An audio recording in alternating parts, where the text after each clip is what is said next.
I'm not sure that we have the actual empirical evidence to say that that once you get your PhD that you don't develop lifelong collaborations, right? I think it's probably really varied. I think some people hold on to some of those relationships that they formed during their PhDs, and some people don't. But I will say, I can certainly understand why some people are reticent to hold on to those relationships, because some of those relationships may have been really unproductive, very difficult, very emotionally challenging, right? There's a lot of power dynamics in the academy. And I know from mentoring dozens of doctoral students that some advisors are really fantastic and some advisors are not. Some advisors give their students a lot of agency, but also direction. And some people, sort of create really toxic, dependent relationships where grad students feel constantly beat down and never really they're contributing. And that can feel really icky. Why would you want to maintain a relationship with somebody who kind of berated you, constantly? Even if maybe they had good intentions to try to get you to think better and to be your best self, it doesn't feel good, right? To cultivate or to hold on to a relationship in which you feel really emotionally scarred by. And so, for sure, there are. Those are some of the reasons I think people wouldn't hold on to those relationships. And I think other people, I do try to encourage people, don't be dependent on your advisor. Really try to have a team of people who are supporting you. When I was in grad school, my advisor was amazing in many ways. And there were ways in which he wasn't really helpful to me. And so I reached out to other professors. I also reached out to a lot of professors who are emeriti or emeritus status, because they really wanted to engage with students. They were kind of at the part of their career where their legacy is what they're able to pass down to next generations. And so I had coffee with several professors who were in their 80s and their 90s. Wow. And they would read my work and they would give me feedback, and they were such amazing sources of wisdom. And I didn't have those kinds of those power dynamics weren't there in a way, because they had nothing to prove and they had a lot of time for me. So yeah, my advice to people is if your relationship with your advisor is not working out, make sure you are really diversifying the people who are on your team. Yes.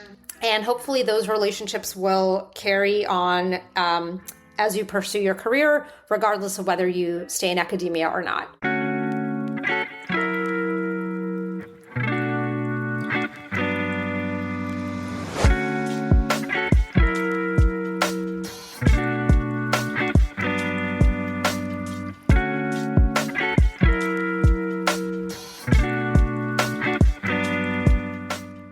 Hello, students and graduates.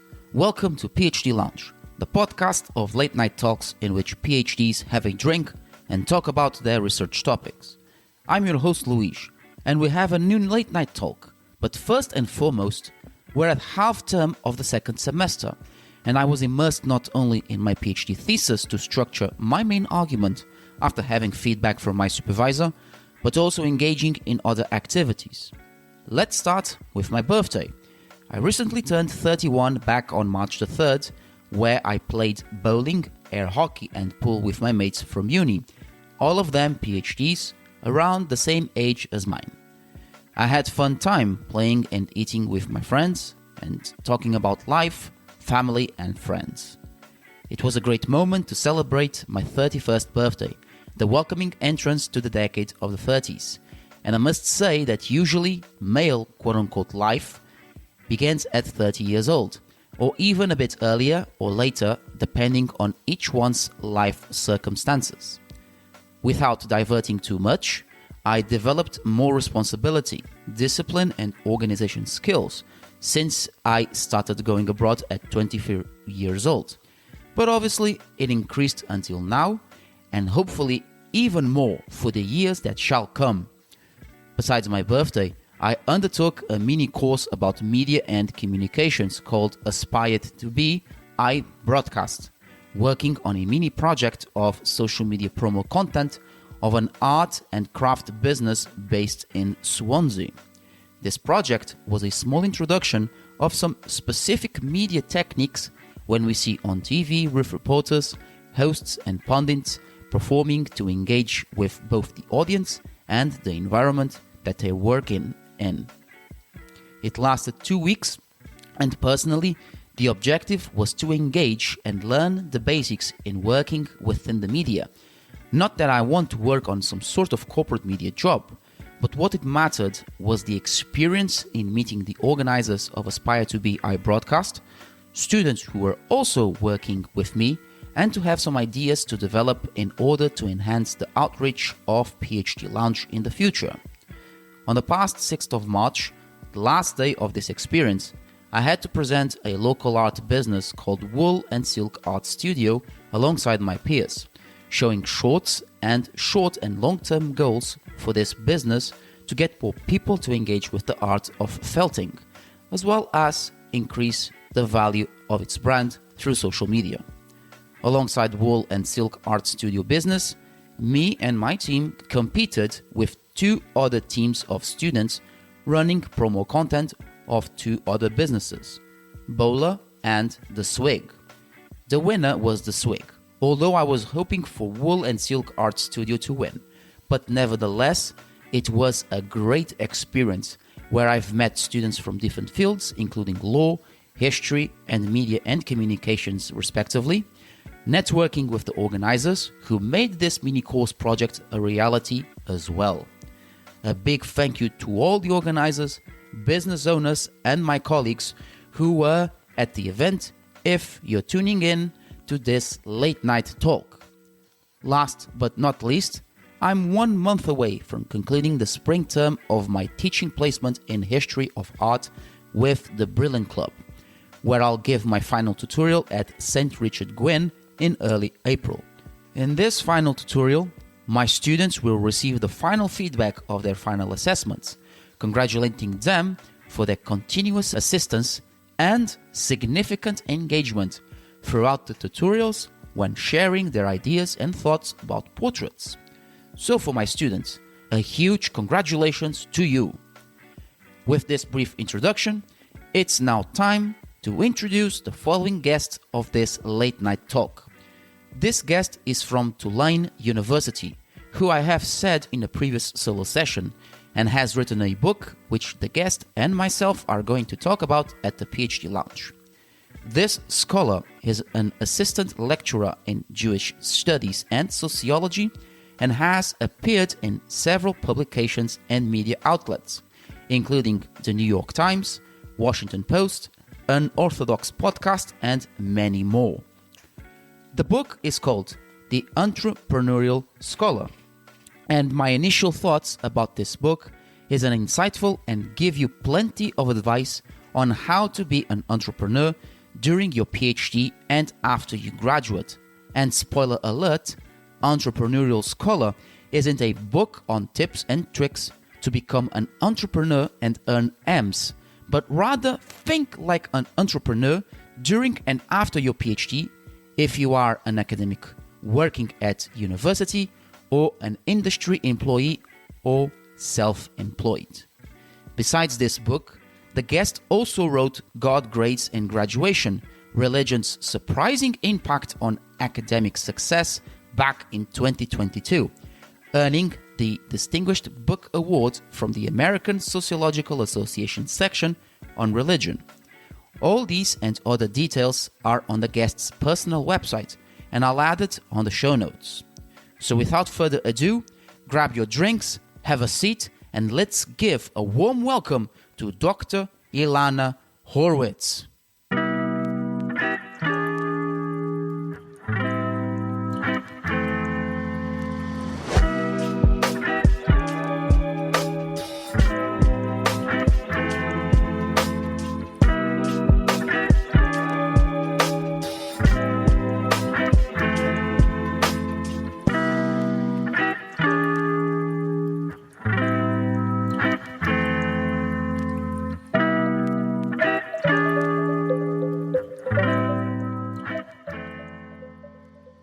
So, Ilana, welcome and pleasure to meet you.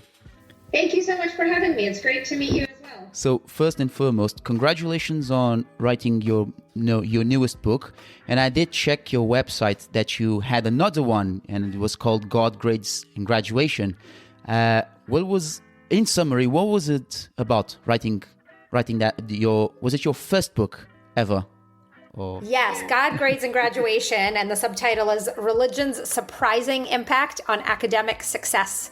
Yes, that was my first book, and it did emerge out of my dissertation. I had written my dissertation as a 3-paper dissertation, and then I had a sort of an idea for this book as I was writing my dissertation, and it was published by Oxford University Press in 2022, and this year I actually found out that it won a Distinguished Book Award from the American Sociological Association, which was really such an honor, because I wrote it in a way that I had hoped it would be really accessible to both scholarly and lay audiences. And the reason it won an award is because of its accessibility and teachability. So that was great. And speaking of academia and also the teaching, nowadays we just have to update how we see academia and also the teaching nowadays, not just grasping doing the lectures, but also seeing other ventures in order to enhance our teaching skills, but also seeing other opportunities that may arise. Yeah, absolutely. I mean, I tend to think of a lot of my work in the teaching domain. Even some of my work that falls within the research domain is, for me, teaching. In fact, doing this podcast is also a form of teaching. Right? Teaching is basically trying to shape the way that other people think. And so in doing my research and writing a book, that's so much about teaching, right? Basically, in that book, my goal was to get people to think in new ways, or in ways that they are different than what they thought about previously, about how kids' religious upbringing might influence their academic trajectory. So does being religious affect how kids do in school? And that's not a question that a lot of people necessarily think about on a regular basis. And so writing that book was really a form of teaching for me, because I was getting people to think in different ways about that topic. Right. And you said about religion, and I do think religion has some major influence whether we write an article, a presentation, a conference paper, including the thesis and a book. So when you wrote Entrepreneurial Scholar, was your religious beliefs, did it also influence while you were writing? No, actually, my own religious beliefs, I really, or practices, or my religious commitments don't, I think, intersect with my work in any way. I ended up writing a book. My first book is actually about conservative Christians, and I myself am Jewish. And so when I wrote that book, I really have no skin in the game. And when I came to that topic, it wasn't actually out of any personal interest about my own religious commitments. And so also with this book, The Entrepreneurial Scholar, really, like my own religious commitments, have actually nothing to do with the thesis of this book or my motivation for writing it. Nice.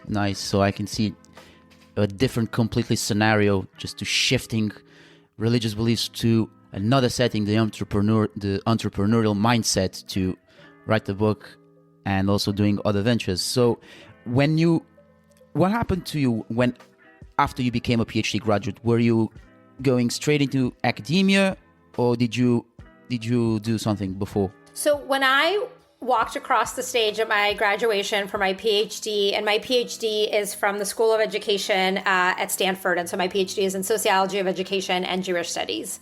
I actually had no job lined up in academia. Yeah. I had gone on the job market 3 times and had been unsuccessful in all 3 attempts. And because I'm very entrepreneurial, I had figured out a way to basically do a consulting job on the side where I leveraged existing contacts that I had. And I basically figured out that because consulting jobs can pay really well, I really just needed to work like 20 hours a week to make the same amount that I would make as a postdoc.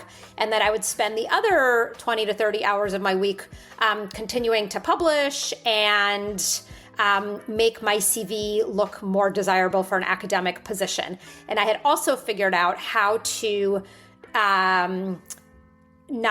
confer my degree so that I could remain in student status, so that I could stay in Stanford student housing, and I could continue to use the library and could continue to use the Stanford letterhead.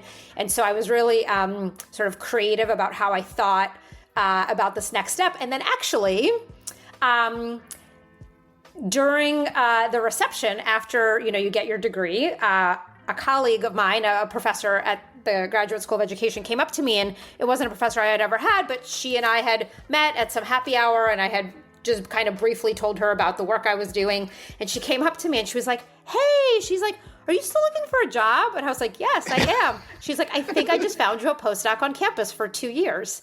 And lo and behold, the Stanford Center on Longevity was looking for somebody with an education background that studied the life course that could be a postdoc for 2 years. And that is exactly what I was doing in terms of my research. And so 3 days later, I had this amazing postdoc lined up. And it was because of this kind of like very unexpected networking. Yes. So what was the postdoc about? So I worked for the Stanford Center on Longevity, which basically was thinking at the time about given that people are generally living a lot longer, how can we redesign the different features of life given that people are living a lot longer? So there was like several postdocs who were thinking about things like how should our healthcare system be redesigned and how should technology be redesigned?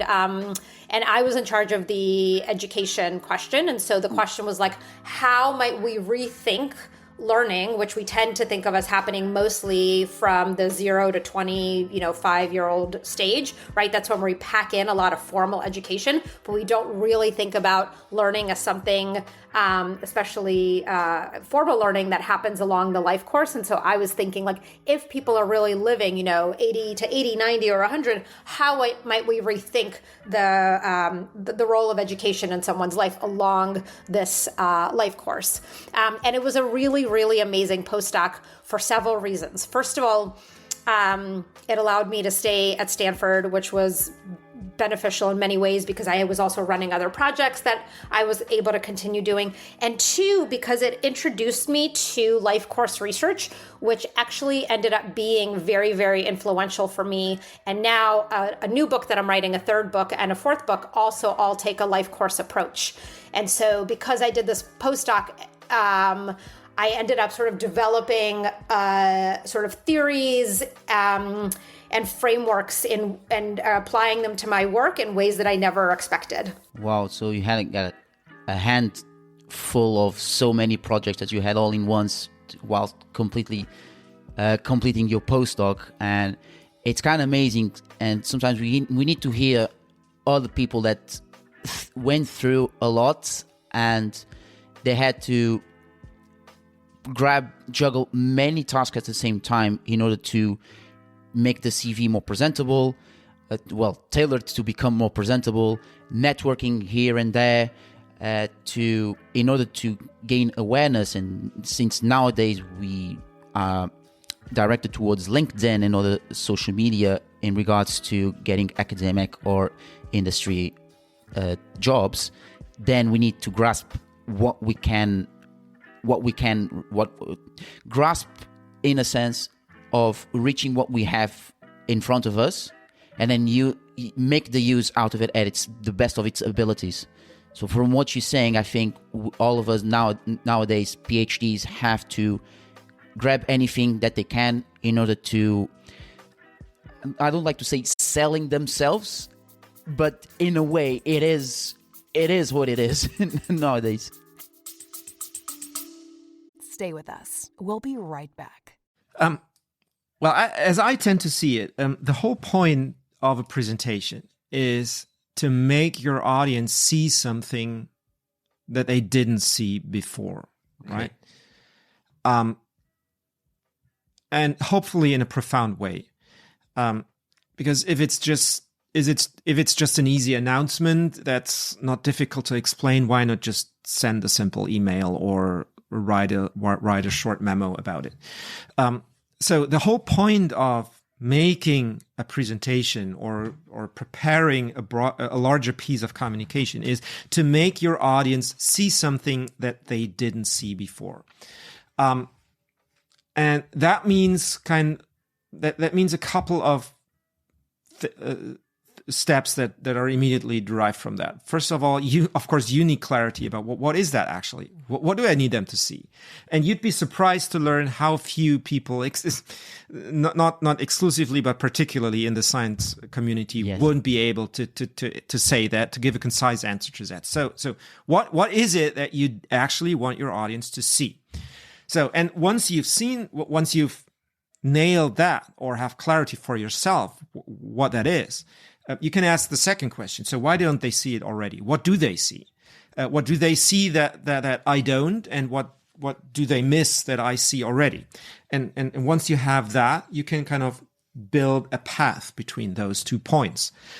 And the ultimate goal of a presentation is to lead them to what I would call the point of no return, which would probably coincide with that aha moment where you've told them everything that helps them really see what you wanted to make them see, where there is no going back for them because they've seen it in a way that they cannot unsee it anymore, and where it makes total sense because you've explained it in a way that makes sense using words that they can understand, using images and metaphors that they are familiar with. Yes, something that is more exactly. It's more something that they are more familiar with. Something that is more common as they've seen, whether on TV or on YouTube.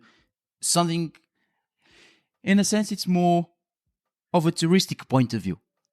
It's kind of like when they go to an event, they're attending a speaker, and you feel like I'm a tourist here, and I want to hear what you have to say. And then something comes up, and they say something that sparks them, and I say, "Aha! That's what I want to know." And so basically, and that is yeah. That is a great approach, and that is so starkly different to what most people do.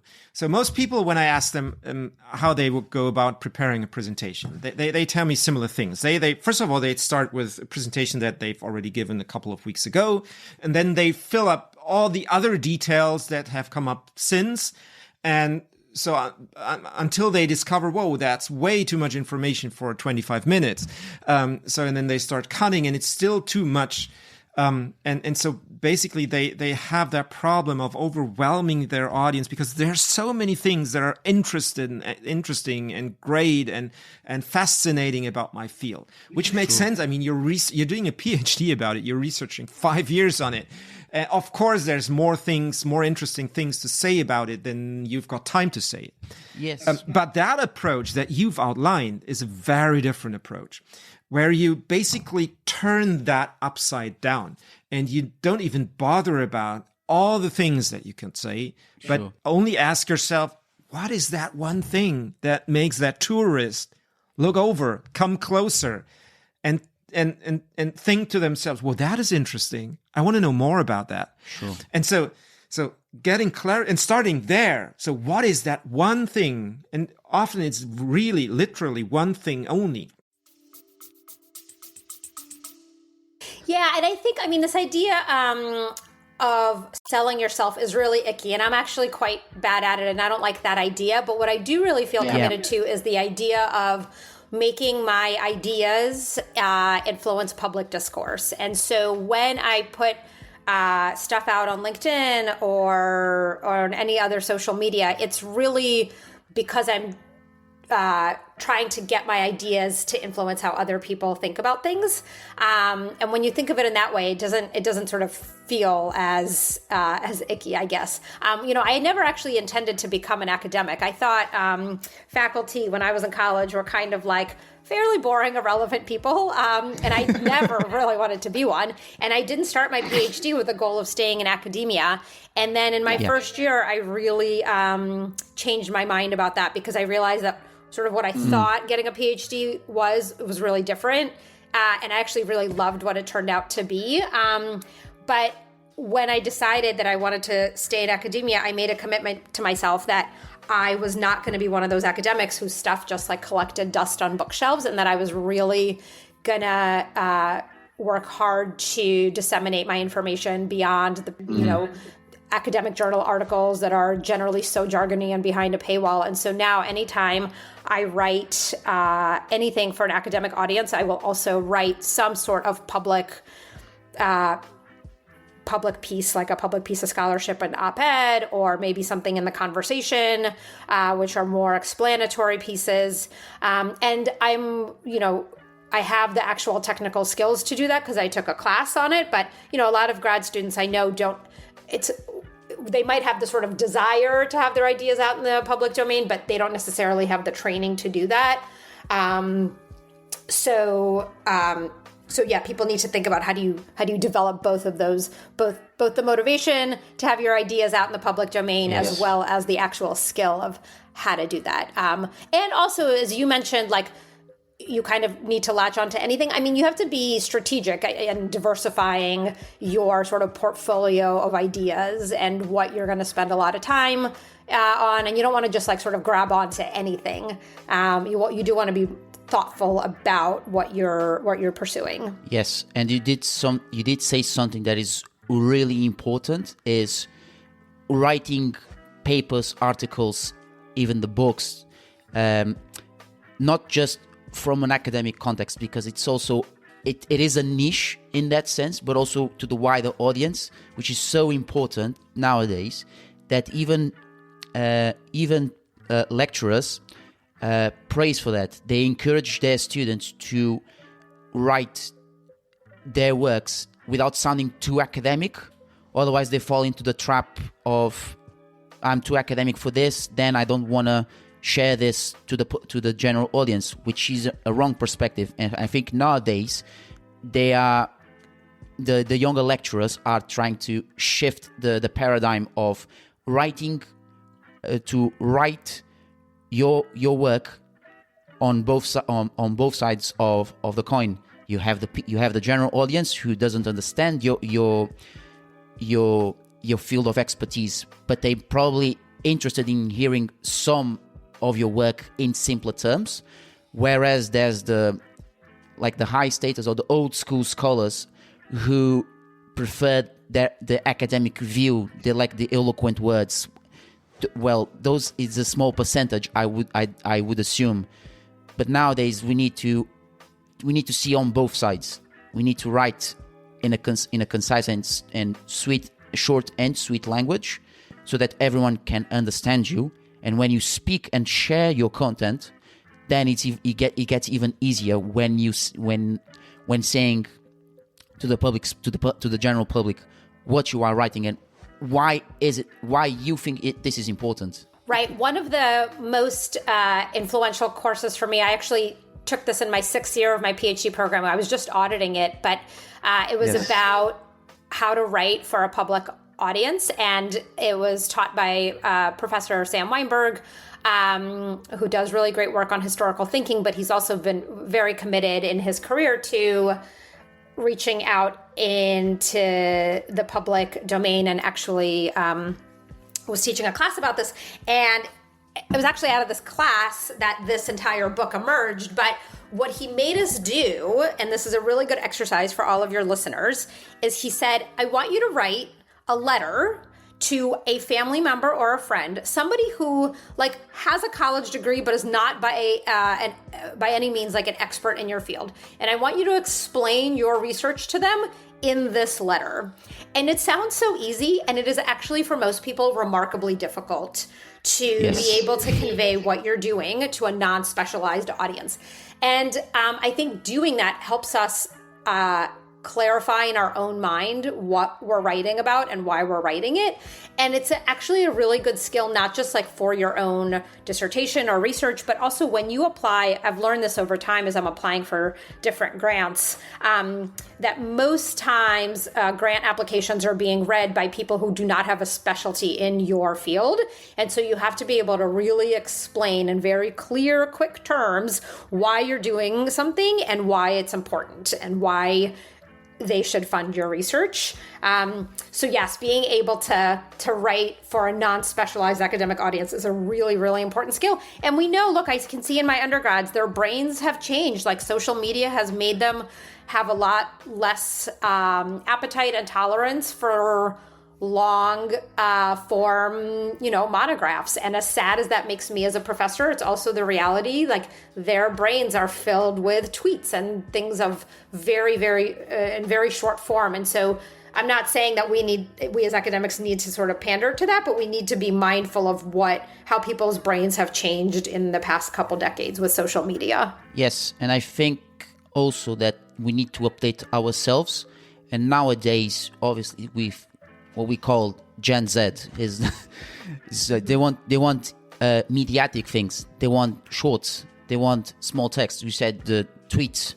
They want small text that says basically everything. And one of the things that I also self-teaching myself, and also whilst learning from other ones who have the experience, is through, for example, with my podcast. When I write my scripts, I'll try to make it casual, but not too casual. And I do blend some academic words that sometimes it is necessary to explain what to put them and why and then I explain it why. But most of the scripts is is trying to be more casual in order to get the attention of my audience, which ranges usually from 23 to 35 years old, and most of them are in their early PhDs. Most of them are also at the mid PhDs, final years of their PhDs, and post PhDs.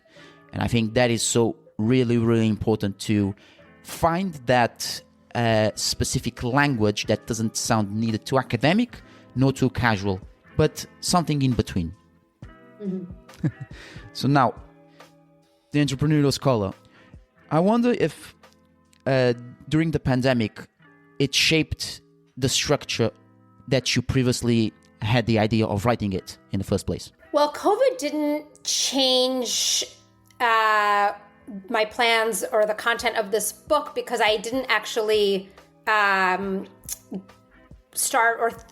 the idea for this book came about a little bit later, sort of as the pandemic was subsiding. I wrote this book mostly in 2022, 2023.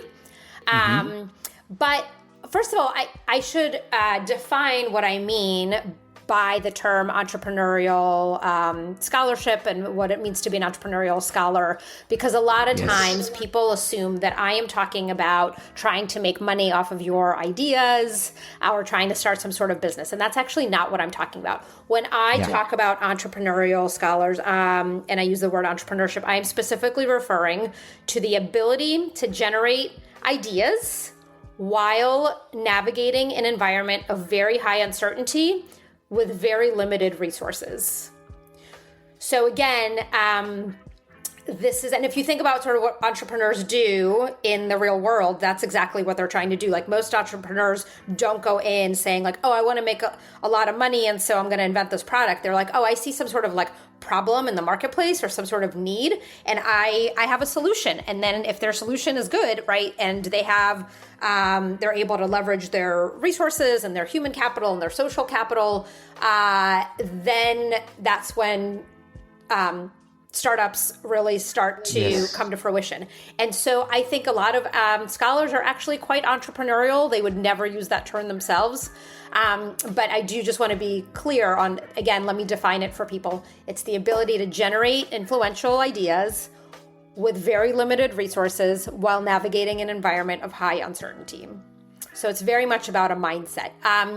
And you did ask me a question about COVID, and I will say that there was something about COVID that made me behave in a very entrepreneurial kind of way, and I think it speaks to this definition. So I'll give you an example. So COVID was a really hard time for me personally. I had a 3-year-old and a 6-year-old. I think when COVID started, my husband's work picked up, and he was working much more intensely than he had been before. And because I had a postdoc at the time, it was seen as like, oh, I had the more flexible job. And so a lot of the childcare work fell on me. And I felt this like great resentment about the sort of gender disparity, and had a really challenging time. And I also had a book contract at the time. And I knew, and I had very limited time to work and very limited sort of brain capacity.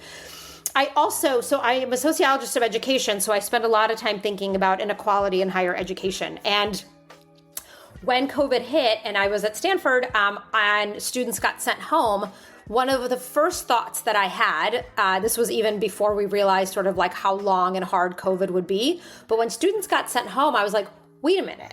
If students are being sent home, that means that they're going to lose their work-study jobs on campus, which for many students I know is like a really important source of income that they often either use to fund their own life or send back to their families. And I had been a work-study student myself, which is why these students were really on my mind. And so during the spring semester, because students at Stanford got sent home right before spring semester. So for spring semester, I figured out how to hire about 10 work-study students to be my research assistants because it was a job that they could do remotely. They didn't have to be on campus, and it allowed them to maintain their work-study status.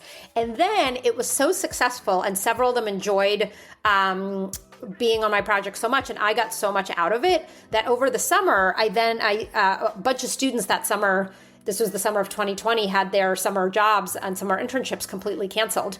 And so I was able to hire about 20 Stanford undergrad students to work for me full-time, 40 hours a week for the entire summer. And this cost me absolutely nothing.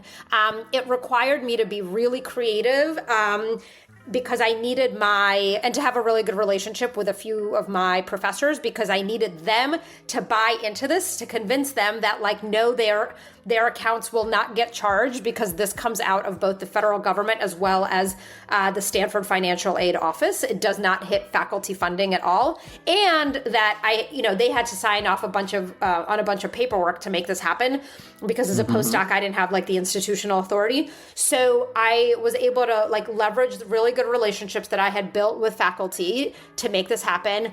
And I was able to see like, I don't have the time to do a lot of the analysis that I had planned, but some of that could be done by Stanford students who are highly, highly competent. And as a result of this, I first of all, it also like just really helped me improve my own perspective. I was really intentional about hiring research assistants who came from really diverse religious backgrounds. This is when I was writing my first book, from different regional backgrounds and different racial backgrounds. So it helped me make sure that I wasn't sort of reading the data just from my own lens. But several of them actually ended up going on to pursue their own research projects. Some of them applied for master's or PhD programs because it was like this very intensive hands-on research experience that they had. And so when I think about like, how did COVID affect me in terms of entrepreneurship, this was a very entrepreneurial sort of venture, right? I was like, this is a time of high uncertainty for a lot of people. I have very limited resources. How do I leverage what I have at this moment? And that was, and that worked out really great. And then what happened to the students who were working with you? Well, you mean what happened to them? Like after the pandemic got cleared? Yeah, well, several of them continued to work with me. So if you looked at my CV, you'll see like a few of them are co-authors on papers. For several of them, I wrote letters of recommendation, and I've stayed in touch with a few of them, and have And it has been really, really wonderful to see how that very unexpected research experience ended up influencing their lives. Wow. That's an amazing story, and that's the best of it, to having a problem and finding a solution, but also helping other ones to elevate in their career paths in the future. And it is great it is great to hear from you, to seeing as an example of helping others to thrive, whether they want to work in academia and also in industry, and seeing this helps others to learn and also think for themselves on how can they be entrepreneurs as well. Yeah, and I think one of the things that helped me, but I think that other people can sort of cultivate this mindset as well, is I came into academia. Academia is my second career. I spent the first part of my career working at startups and in management consulting. And I have probably a love of Excel spreadsheets and a sort of love for organizing projects and sort of executing projects in a way that maybe isn't super common in academia. So I'm able to sort of think about delegating, because in consulting, you are working in very interdependent, multidisciplinary teams on a very regular basis. And so for me to bring on a large team of research assistants didn't feel that foreign as it would maybe for somebody who's like spent most of their life in academia and has mostly worked in independently. So you do have to be able to really think in a kind of like scholarship as a community sport, as opposed to like a very isolated endeavor. So if you can think about the human capital that other people have and sort of how to bring people together, that can make your own work much stronger than if you were just operating on your own. Yes, and after all, it becomes teamwork, and that's really helpful. And we in academia, we just not individuals, but we also work in different departments. But in the end, we become a team. We become contacting other people from other departments within the same university and trying to figure out something in order to help ourselves out, as well as those who pay basically the tuition fees in order to develop the departments, the lecturers, and the students themselves. And I think that's one of the most entrepreneurial actions that many of us must develop in order to be successful. One of the things that I've noticed as well is that the characteristic of a PhD candidate is to build healthy entrepreneurial relationships with their supervisors, second supervisors, research assistants, mentors, postdocs, and even to those who rejected PhD proposals in the first place.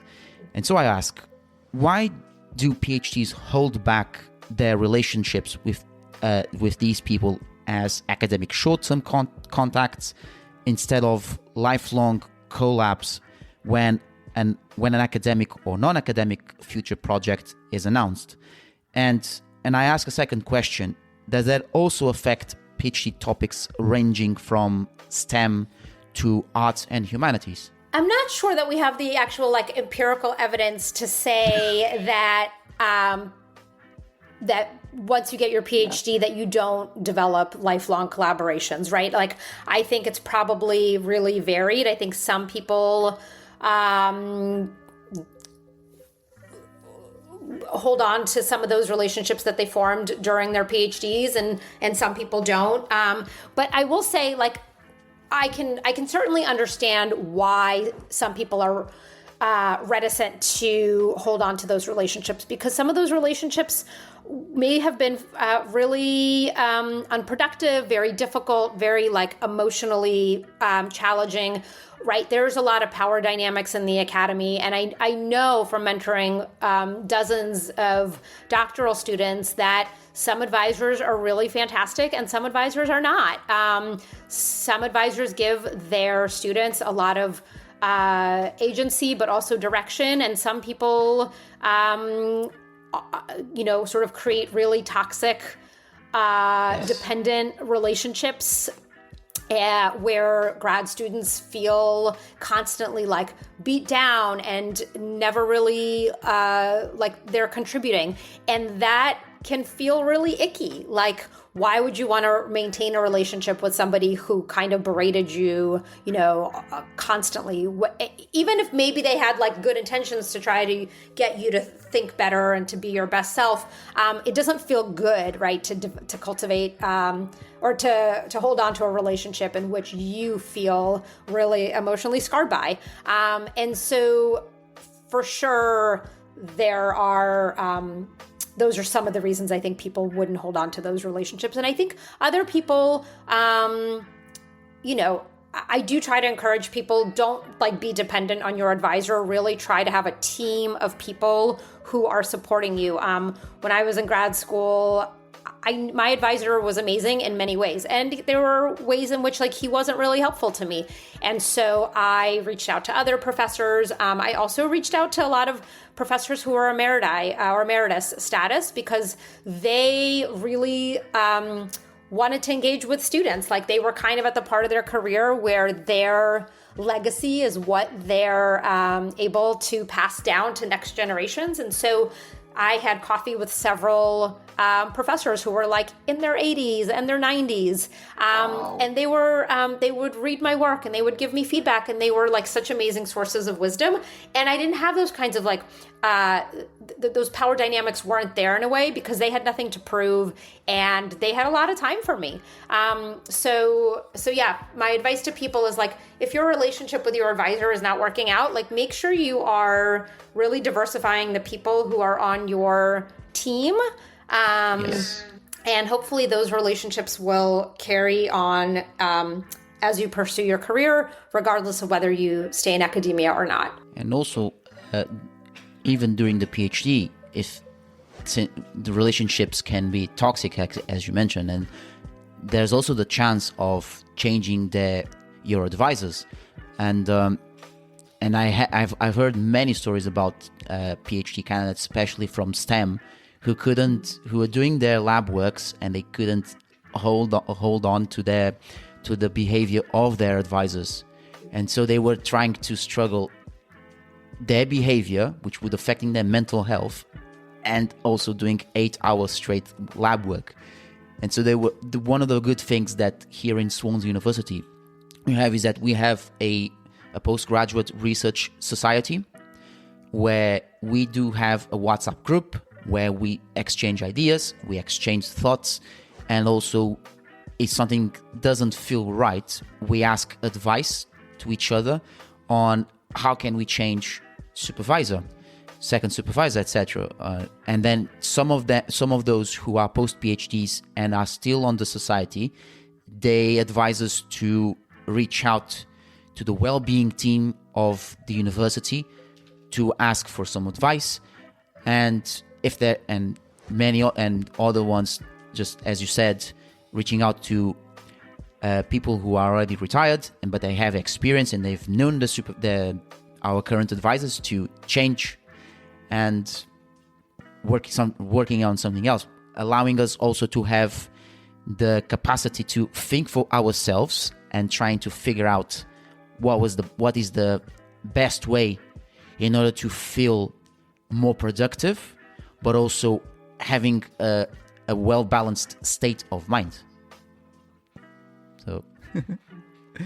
So another thing this time to chapter 1, what are the major flaws that PhDs have in not having an entrepreneurial mindset when they began their degrees? And so when PhD students begin their degrees, they often enter with this very specific and narrow mindset, right? One shaped by the structure of academia, because the traditional path tells them you focus on deep specialization, you aim for a tenure-track job, and you measure your success by publications and by grants and conference presentations.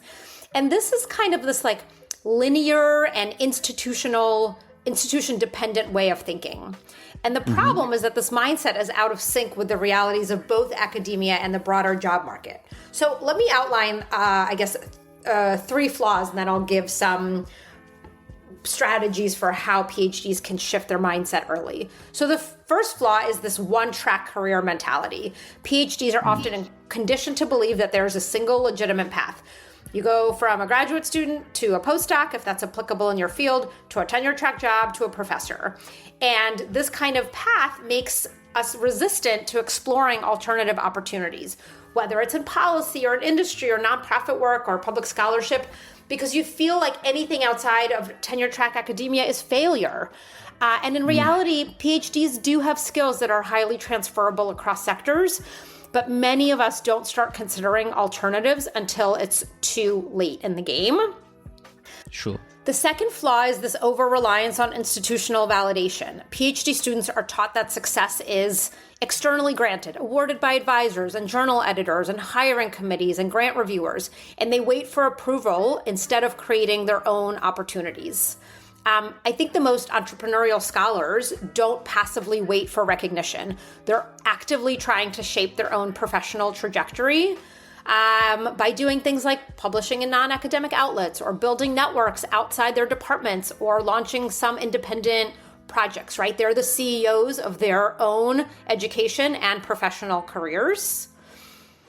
And a third flaw, I would say, is this fear of self-promotion and visibility that you talked about. Look, many PhDs are deeply uncomfortable with self-promotion because academia teaches us that our work should speak for itself.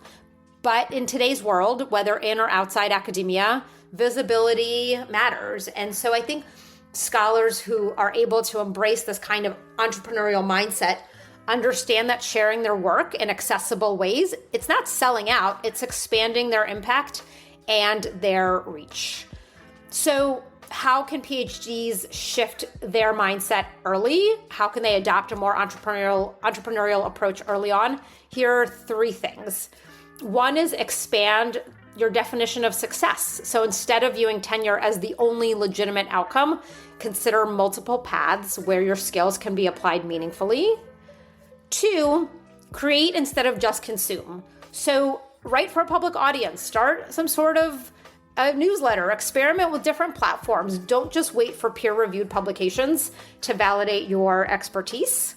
And three, network horizontally, not just vertically. So too often, PhDs only network with advisors and senior faculty, but peer connections inside and outside of academia are often even more valuable for long-term career opportunities. Yes, and I do agree with that because there's a vast network of people who are related to the field that you are studying, that you are writing your thesis, and they also have the knowledge, and they don't need to be even academics. They can be even leaders and CEOs to work in the industry, in the field that you are in. So say, for example, you are working in cell biology, for example, and you want to teach. However, there's also other ventures where you can explore cell anatomy.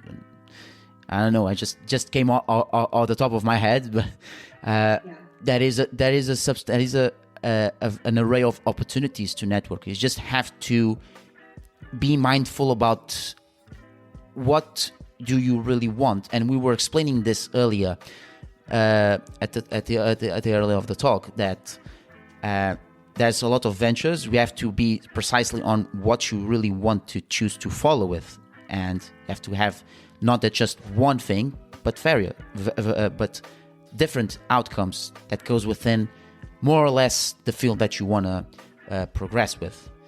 And again, it's the self-promoting yourself on, in this case, LinkedIn, for example, and networking in different conferences, conferences related to your field, within your field.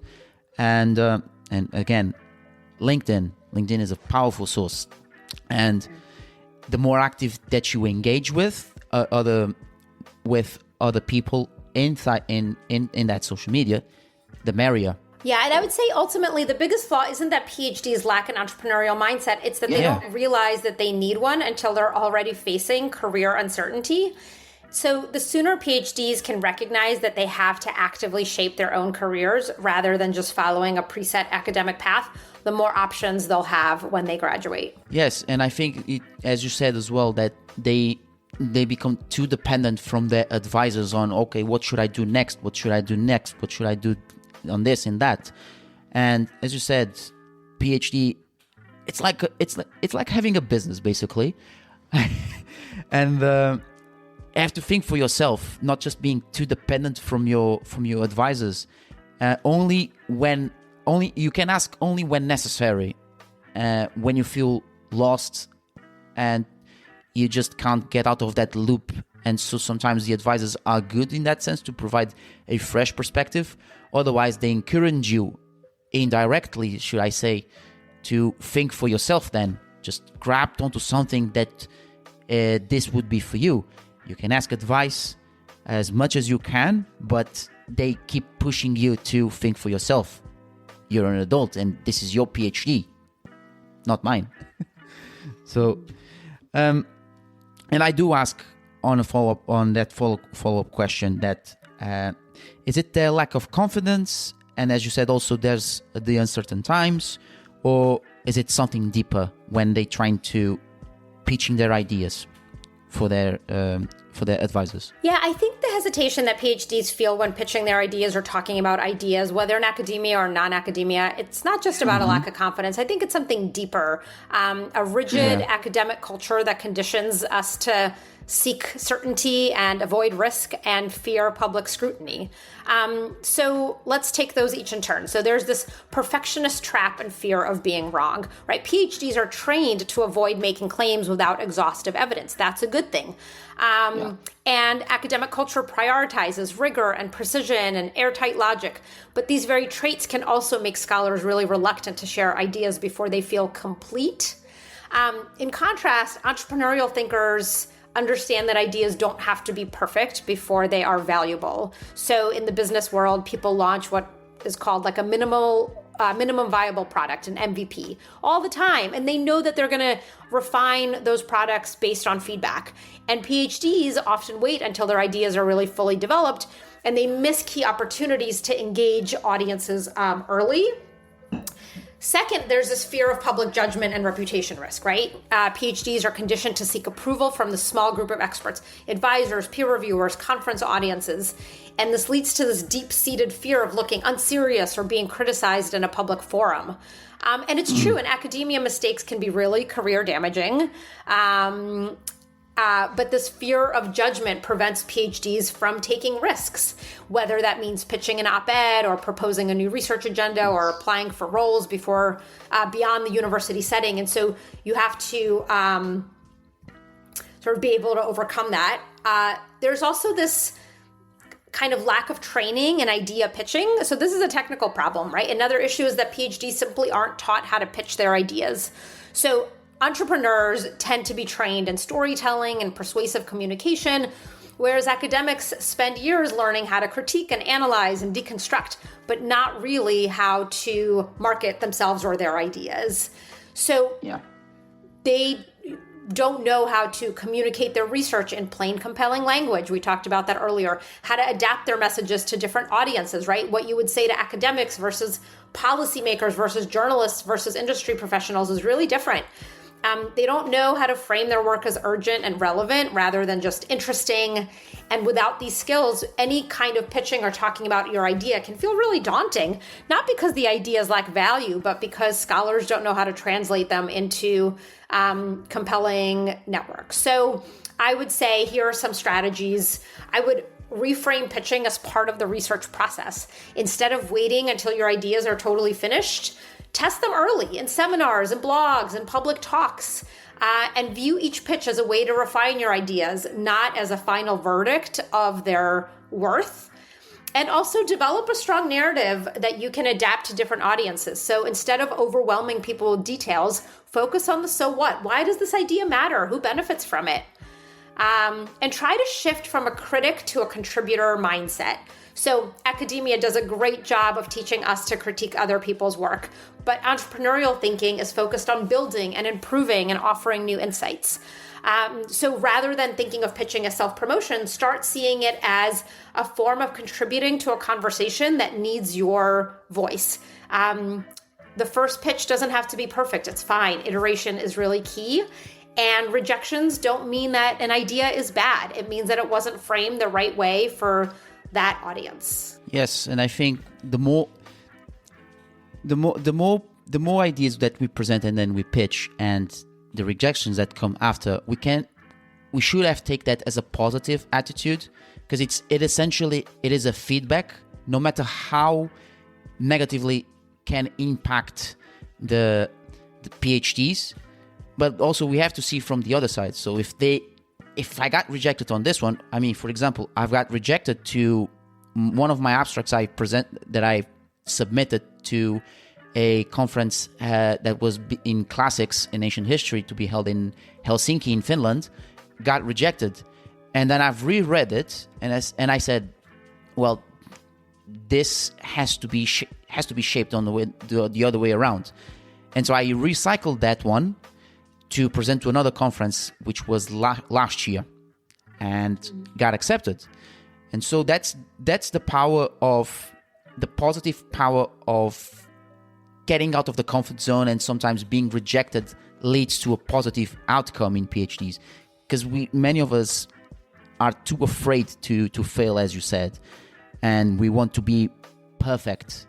And a supervisor with good sense and wants to see their students thrive, they will say in advance that your PhD won't be perfect.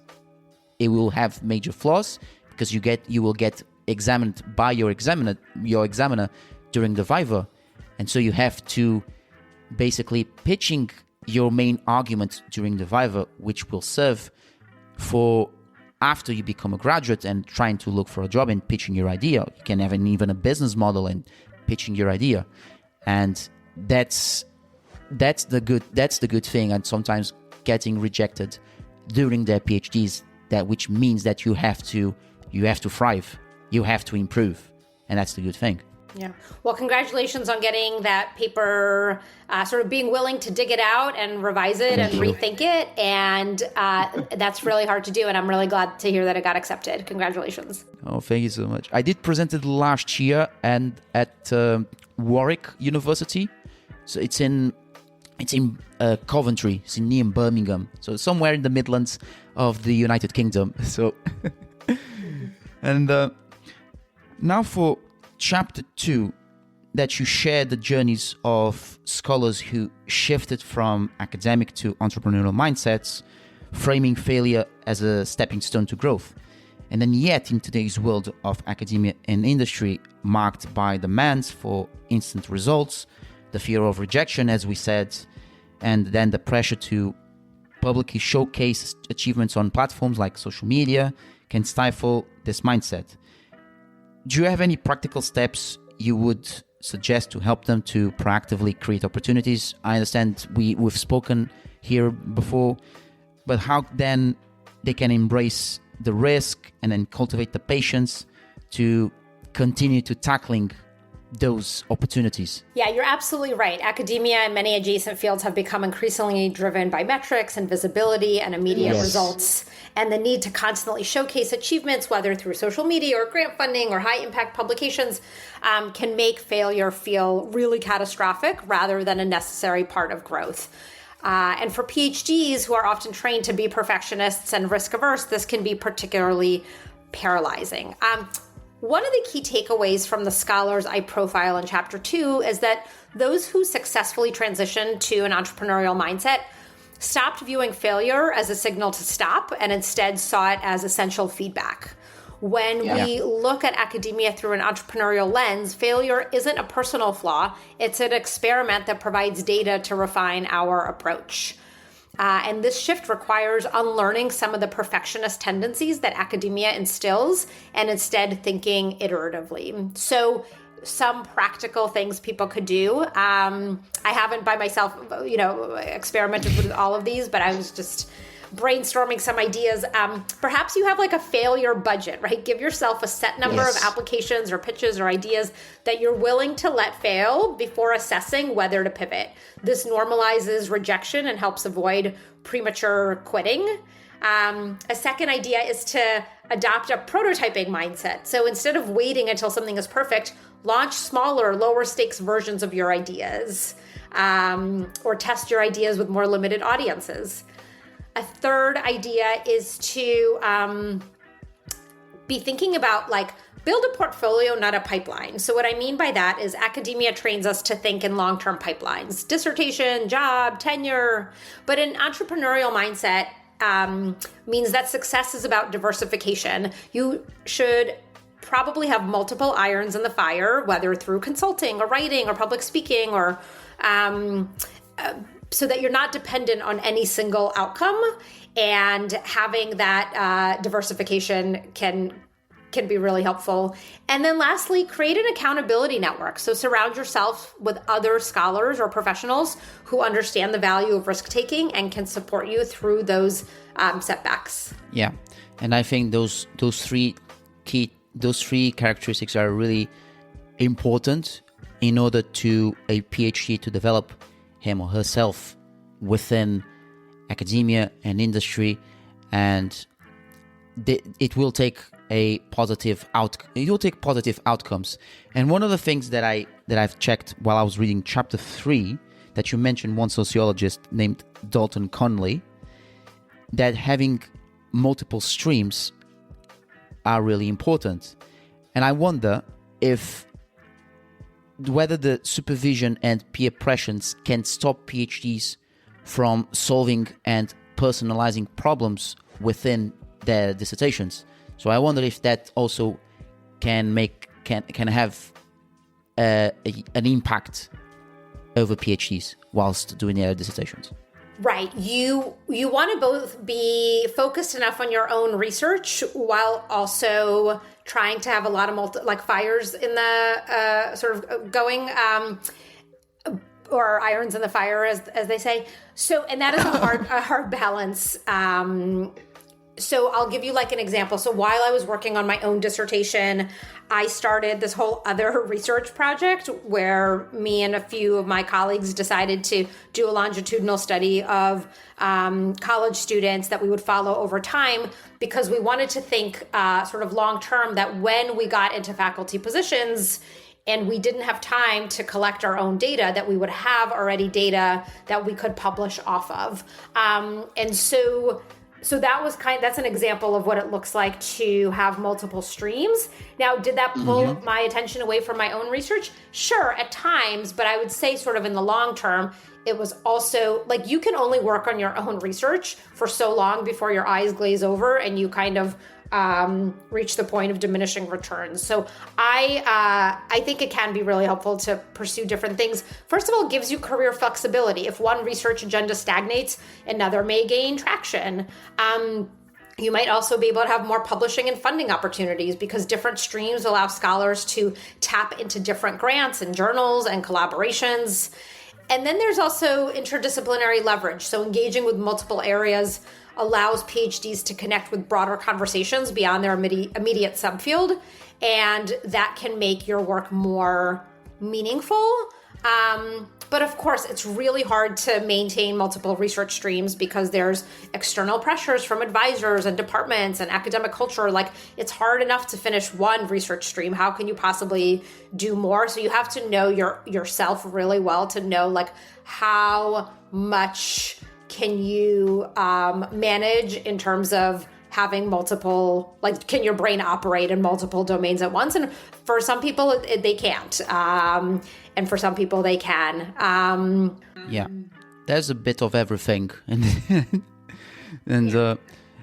see from this perspective that a day takes 24 hours. And in 24 hours, we can train our brain to do many activities. And say it like this. Normally, we do PhD full time. It's an 8 hours of research, and then after that 8 hours, we can do other activity. We can have side hustles, and working with them for another 8 hours. That will be 16 hours, and then try and eat, and then sleep, and then doing their hobbies. That would fulfill a day of a PhD, basically. And so I do think these are quite important in having this balance in trying to make the most of your PhD, but at the same time having these side hustles in order to gain some extra income, for example. Right? Yeah, absolutely. And so you've said also about funding, and although some of them are also self-funded. And I wonder if whether PhDs should think about investing of their more financial resources in alternative grants to increase their chances of obtaining more money and then paying their student debts quickly. And I wonder also if they should network with economists and PhDs in economics to find those alternatives that are not usually to the public audience. And I say something just before hearing your answer is this: I'm a student with a student loan, so I'm still refunding my master's loan as well as my PhD loan. So this also resonates with me. So, but I'd like to hear your thoughts. I mean, on this question, by the way, of financial resources, I would recommend that your listeners listen to or read advice from Emily Roberts, who runs personal finance for PhDs. She has a really great podcast that I've been on a couple times and gives great advice on her websites. What's her name? Sorry. Her name is Emily Roberts. And her website is, I'm looking it up. It's Personal Finance for PhDs, PFFOR PhDs. Personal Finance for PhDs. So people just Google that, they can find it. And it's a really great resource. But when thinking about the financial aspect of this, first of all, I don't think that economists have the answer to this. I think you asked, like, should they network with economists to seek those alternative grants? And I don't actually think economists necessarily know the answers to this, so I'm not going to privilege them in any way. But I will say, like, grants are more than just money, right? They provide credibility and professional connections and institutional backing that can open new doors. And there are different ways to think about grants. Like, I'm generally, since I've been at Tulane, where I am currently a faculty member, I've been pretty successful at getting these like low amount but low effort grants. So like I'm regularly applying for things that are like $500, $5,000 up to $10,000. They generally don't require a ton of work, and I have a very I've had a very good sort of application to award ratio, and I've been highly unsuccessful at getting the big grants that take a lot of time. I've been rejected from like the Spencer Foundation several times and from other really big prestigious ones that take a lot of my time. So people should really evaluate like how much of your material can you reuse,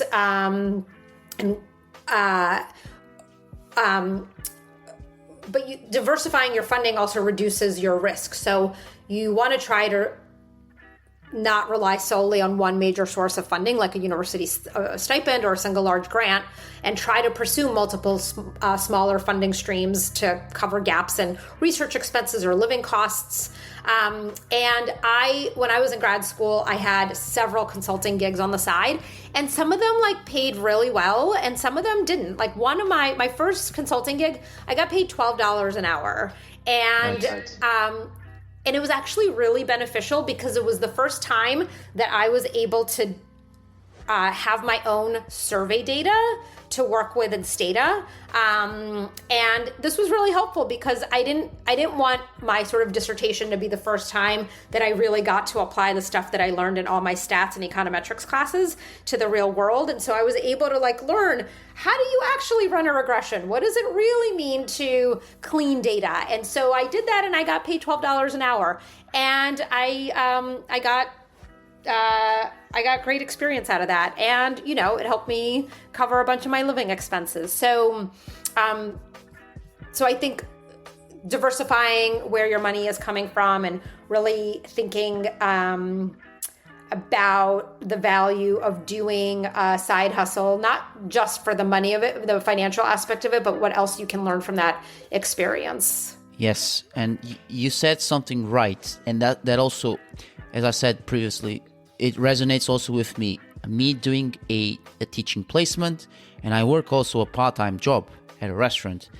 And obviously, money is important, but just keeping thinking about the money, that you're probably not going anywhere unless you think about on how you're going to use that money to invest in it so that it can work for you, and also thinking about on the different grants, small grants that we can apply that can be easily applicable, and hopefully some of them you can be rewarded with.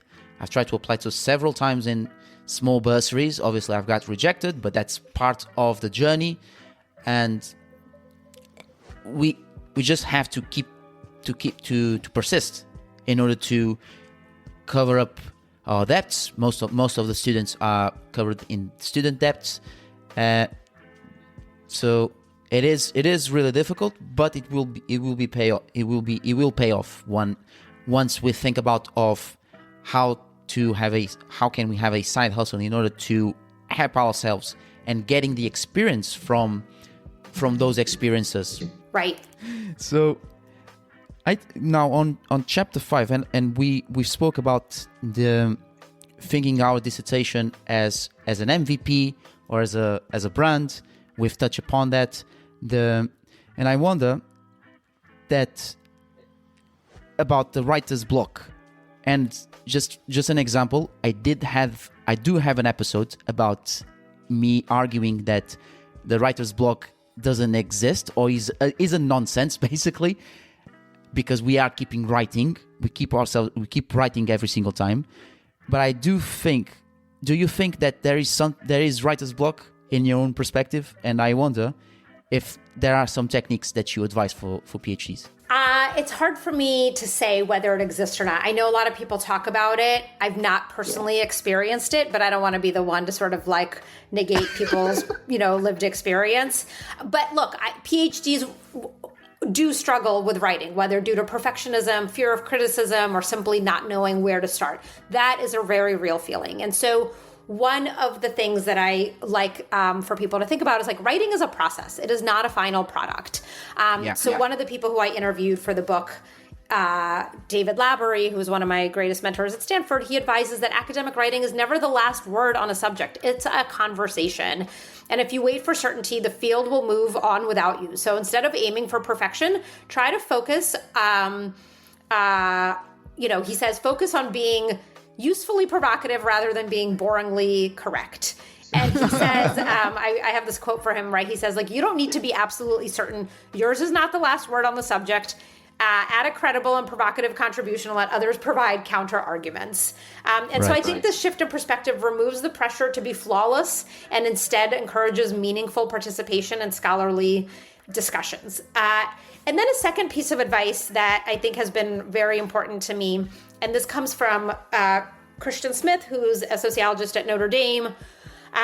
He says, I asked him once, he had written dozens of books or a dozen books. And I was like, Chris, how do you do this? And he's like, for me, writing isn't like a technical challenge. It's an existential sort of challenge. And he said, writing productivity isn't just about time management or technical skills. It's this existential problem.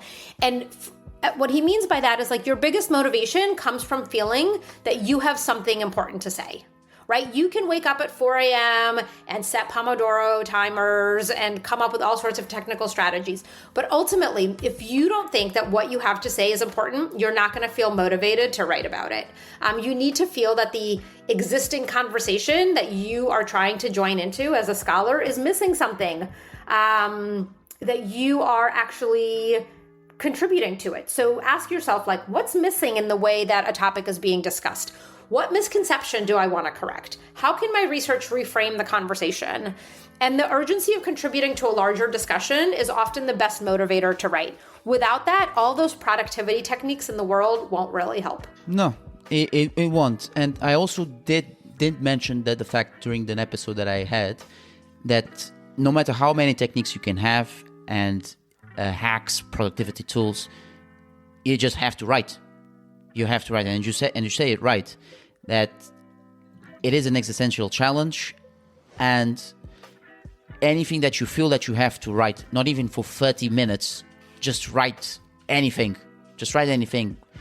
Even advisors encourages us to write a draft. Write your drafts. It's not perfect, and just simply write anything, because you will be subjected to feedback nonetheless. Mm-hmm. So, did you also have that situation while you were writing Entrepreneurial Scholar? You mean the situation where I struggled to write, or where you struggled to write, or you just had the challenge of writing straight away a dozen of words that wouldn't make any sense?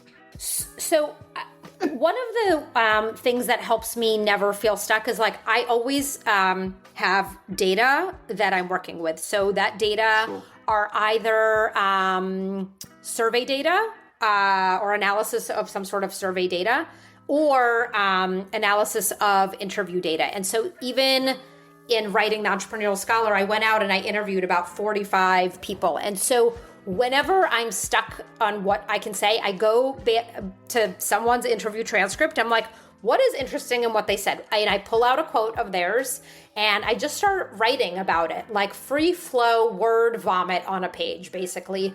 And then I try to maybe I'll pull quotes that somebody said around a particular theme, right? Like, oh, this guy talked about motivation to write, and this guy talked about motivation to write. I'm going to plop in all their quotes, and I'm going to try to write what connects them and what's different about them.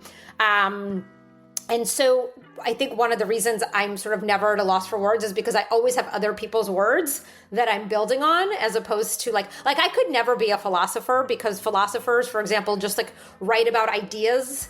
And I can't just write about ideas. I need my ideas to be really rooted in data. So if you're somebody who works with data, just put the data in there and just start writing what your data are about. What do you see in your data?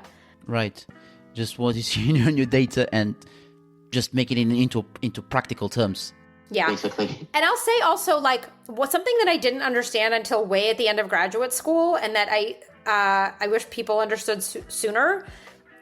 It's okay to have an editor. That is actually not cheating.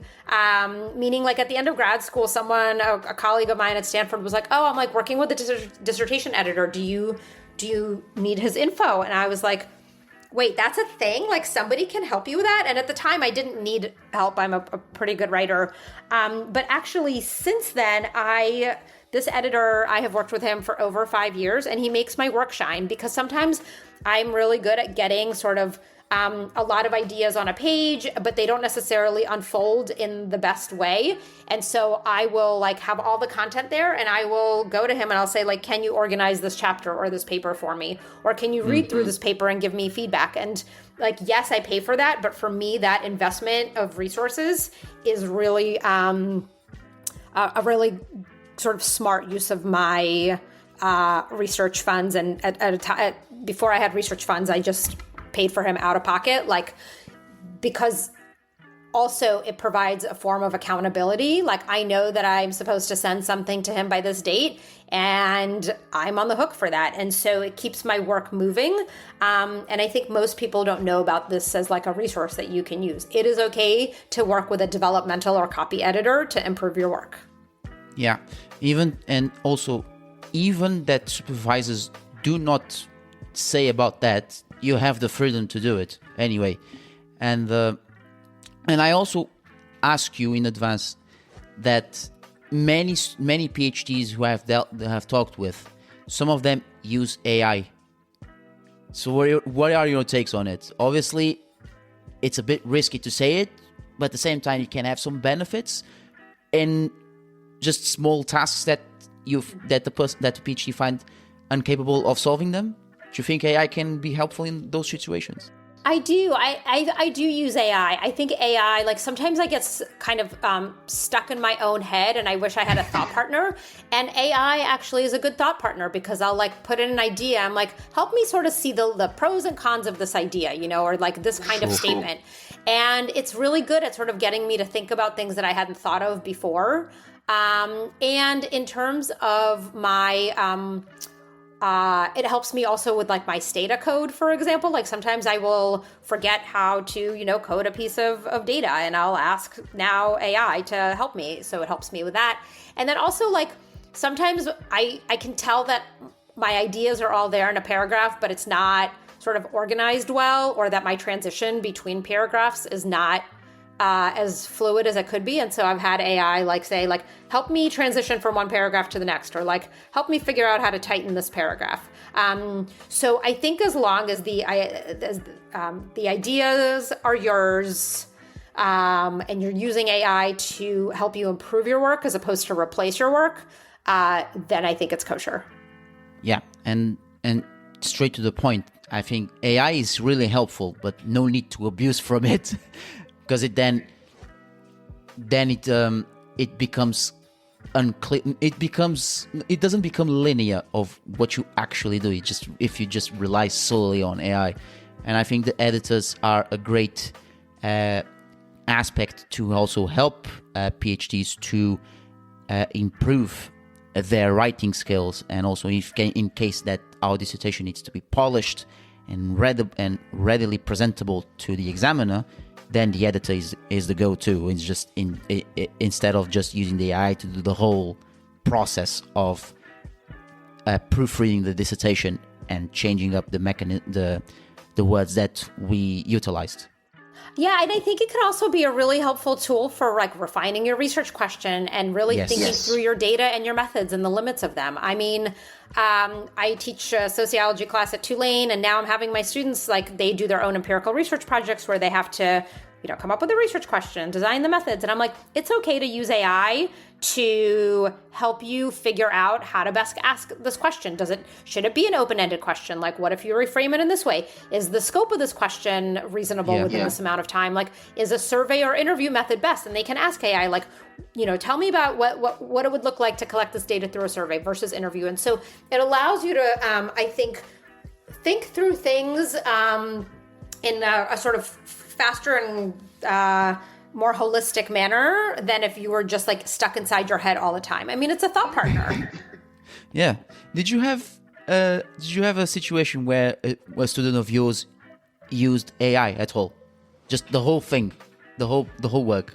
I haven't really seen a ton of that. I mean, I did have like one student I remember email me, and it was very clear they were asking to over-enroll in a class, and it was very clear that their email was AI generated. And I even wrote back to them and I was like, yes, you can enroll in my class. And by the way, I noticed, and I said like that I think you're using AI, and I just want you to know, like, the tone of your email, it's sort of clear that you're using AI. And the person wrote back and they're like, oh my gosh, I'm so sorry. You're totally right. I'll be more mindful of that. But I have definitely changed a lot of my assignments over this year and last year because I assign a lot of writing, and I had to make it so that it couldn't be easily AI generated. And so, the nature of my teaching has changed drastically, but also AI has helped me organize my PowerPoints and help me explain concepts to my students. So I think I am embracing AI in the way that I think AI is changing the world in the way that the internet changed our lives in the, I would say like in the late 90s for the average person, in the early 2000s. So I'm learning to work with it and figuring out how to use it smartly and ethically, as opposed to like thinking that it's going to go away. Yeah. And I do think AI will stay in academic jobs, and it will be a resourceful tool to guide us and also aid any circumstances that we have during our workflow, as long as we don't use it, not use it, but generate the whole thing without changing a bit in our own language. Otherwise, it would be fully AI generated everything. But so. Now, in your conclusion of the book, I've read Landon Schnabel's successful academic story, where he had an entrepreneurial background, and he tried to and he was thinking like an entrepreneur when he was studying. If you could share with us a bit of his story, and I ask you as well, any advice that you have for PhDs to successfully run the doctoral milestone, and for those who want to start a PhD. Yeah. Landon is a close colleague of mine, so it was really fun to write about him in the book. And I'll say, my collaboration with him has been one of the most fruitful things that I've done in academia. And it's funny, so he is now a sociology professor at Cornell, and we were both kind of in the sociology of religion world for a time, and I was going to conferences regularly, and he was winning all these awards, and I'd never met him, and I was like, who is this Landon Schnabel guy who wins all these awards? And I was really inspired by it. And then a colleague of mine, a professor at Stanford when I was there, he was like, hey, I saw on Twitter or something that Landon Schnabel is coming to Stanford for a postdoc. And I was like, oh my gosh, I can finally meet this guy. And so I emailed him right away, and I was like, hey, you don't know me, but I'm a big fan of yours, and congrats on all your accomplishments. I heard you're coming to Stanford. I'd be happy to give you any advice on housing. I've lived here for a really long time. And so we hopped on a phone call and had a really long conversation, and I gave him a ton of advice. And when he came, we went out to lunch, and at the time I was actually really stuck on a paper that I'd been working on for a really long time, because the paper at that point really needed a gender reframing, and I wasn't a gender expert. And I was telling him, and I was like, oh wait, you are actually somebody who really understands the gender literature. It's one of his areas of expertise. And so I invited him to come on to be an author on this paper. And actually this collaboration ended up leading this paper to get published in the top sociology journal, in the American Sociological Review. And I think it's, and Landon and I have gone on to collaborate and write together multiple other papers. We were also sort of in a book group together for several years, because we were all writing our first books. And so we would workshop each other's book chapters at every different meeting. And one of the things about him that I think is a big lesson is it's best to find people who you have really complementary skill sets with, not exactly the same skill sets. And so Landon and I come from very, very different sort of personal and professional backgrounds. We grew up very differently, and we have different strengths. He doesn't do really any qualitative work. He's amazing at framing things. And we sort of just work in very productive ways. And the thing about him, I one of the stories that sticks out to me about him is when he was growing up, his, I think, dad had maybe an auto shop or something, and so Landon and his brother noticed that a lot of people were buying sodas on a regular basis, so they got their own soda making machine, if I remember, and started making their own soda. That was one of his early entrepreneurial sort of stints. And actually Landon didn't initially plan to become an academic. He went on to he wanted to be a minister, and once he got into that kind of program, he realized that wasn't where his passion lay, and he ended up switching to getting a doctorate in sociology of religion. So I think the takeaway, from not just Landon's story, which I'll let people read about in the book, but from my collaboration with Landon is one of the other things that was really helpful is when I was writing my first book proposal for my first book, I had no sort of mental schema for what it looked like for a graduate student to go and get a book contract. And Landon already had a book contract, and he had 2 competing offers from 2 top presses while still a grad student. And so knowing that it was possible gave me the confidence to pursue it myself. I was like, okay, I know somebody who's done this, and I have a mental now map of how to do it, because he shared his proposal and exactly kind of how the story played out. And so, there's probably a Landon Schnabel in your network. And I've been really grateful for his collaboration over the years. No, that's that's an engaging story, and really appreciated that you've shared Schnabel's story and your relationship with him. And this is what the PhD universe it looks like, is building relationships, networking with anyone, and that will lead to positive outcomes. And so, as you gave the example, so this would be your advice then for PhDs in order to achieve their doctoral success? I mean, a lot of my advice is in the book, so I encourage people to read the book. But, I want people to reclaim their sense of autonomy and worth in the academy. This book kind of falls in the genre of like self-help literature for people who are having a hard time finding their way. And right now in particular, like with everything, I mean, in the United States, we have like a tremendous amount of certainty right now with our administration, and it's people's grants are getting cut. Like, it's just a time of profound uncertainty. And so I'm hoping that this book helps people think about how to lean into, or sort of at least like navigate that uncertainty, and take more sort of ownership of their own career by thinking and by asking themselves, like, who am I? What do I know? And who do I know? And thinking about how to leverage that to create opportunities for themselves. Yeah, and I do agree with that. And so whoever's a PhD and is tuning in to this amazing late night talk, just follow Ilana's advice and think for yourselves that you are a PhD and you have value, and then you can spread your wings. So, and I ask you now, if you weren't a scholar, what would you do? We were asking about this initially, but I'd like to hear you.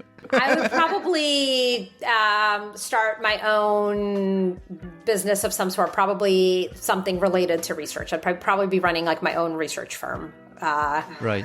Earlier in my career, I had like the dream of either being a National Geographic photographer or working for the World Bank, because I really love. I had started my career in international development work and really wanted to pursue that, but for many reasons didn't. So either one of those things. And now I also ask you, do you think that the PhD will be the degree of the future? I don't think so. I think the academy in the United States for sure has really changed. There's very few tenure track positions available, and for somebody to invest that much time into a PhD without knowing with like a decent amount of certainty that they will get a job out of it, that's just not the reality we're living in. So I don't think it's going to be an essential degree, no. Okay.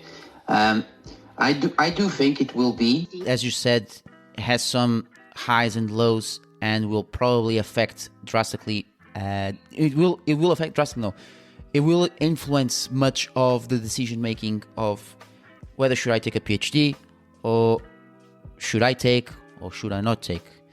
And so maybe in a couple of decades ahead, it might be an essential degree for many jobs that we don't know at the moment which ones shall exist, but it will probably be so. But that would be something for the decades ahead. Mm-hmm. So final questions for you, Ilana. Where the listeners can contact you in your social media to follow your current work, and where they can buy the Entrepreneurial Scholar, and when will it be released? It's coming out March 11th. It is being published by Princeton University Press. If you go to their website and type in Princeton University Press and the name of the book, The Entrepreneurial Scholar, you can use my author code, which is IMH20, for a 20% discount. I think the book is $20 in US dollars, and so you get 20% off of that. Obviously also available on Amazon, but no discount code available for that. People can find me at my website, www.ilanahorwitz.com. ILANAHORWITZ.com. You can also email me at ihorwitz@tulane.edu. Just note that my last name has only one O, HORWITZ. And I am on LinkedIn. I occasionally check Twitter, and I just attempted to start an Instagram account, although I think I have like one follower, because I am just not a social media person. Right. So, and I look forward to hearing from listeners. No, certainly. I'll add everything to the show notes, and then I'll have to edit the whole session so that I can catch the discount, the discount code. And do you have any other projects in the future? Will you write a new book? Yeah, I actually have 2 books that I'm working on. One is due this August, and I'm actually right now at a writing retreat where I'm working on it.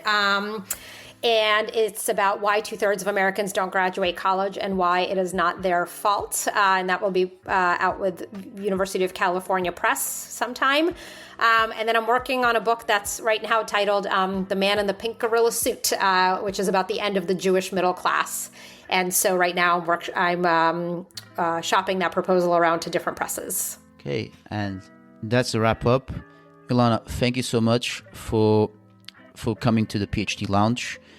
And I don't need to have the physical copy because I have it here already. So thank you to the Princeton University Press that sent me a physical copy of your book from their office in Oxford.